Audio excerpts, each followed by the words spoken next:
are Maria Sukhanova, second period. Svitlana Kuklenko, fourth period. Veronica Luu, fifth period. Honoka Kishino, fifth period.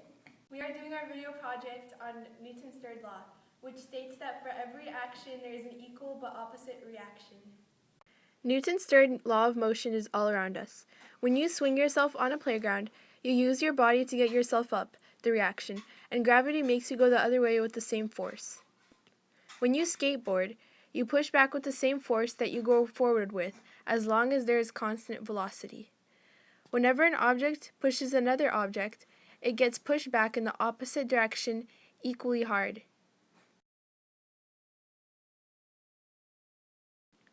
This is why rockets leave the Earth's atmosphere. When rockets lift off, they burn fuel and push the exhaust gases downward with a very high velocity, which pushes the rocket upward. This is a great example of Newton's third law in today's everyday world. There are several ways to demonstrate this law. One activity to see Newton's third law in motion requires two bathroom scales and a friend. First, both of you hold up your bathroom scale and lean toward the other person so that both scales touch each other. If you're doing it correctly, both scales should read about the same weight. This is because the force you are exerting on your friend scale is the same as the force your friend exerts on your scale, which is another way to say that there is an equal but opposite reaction.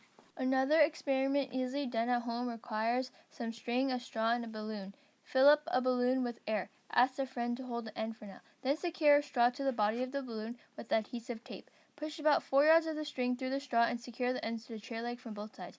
Finally, have your friend let go of the balloon. The balloon propels forward because the air escapes the balloon, with the same force as the balloon moves forward.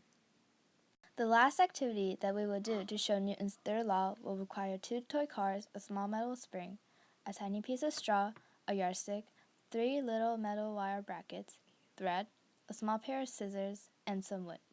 We have pre-made the setup, which is located at the car's bumpers. We also pre-made the release mechanism by tying the thread to one of the metal wire brackets. Have a friend hold the 2 cars together while you secure the release mechanism to the car's wire wings. Place the connected cars at the middle of the yardstick. When you are ready, use your scissors to gently release the release bracket. Both cars travel the same distance. This is because when the tension between the threads broke when you cut this thread, the spring expanded, launching the other car. The car with the spring also drove the opposite way because the car with the straw pushed the other car with the same force. It is important we use a release mechanism for accuracy because if you were to use your hands to release the cars, it is very difficult to release the cars at the exact same time.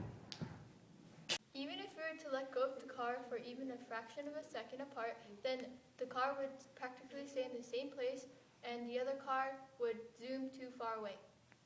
As shown by these 3 experiments, we know that for every action, there is an equal but opposite reaction.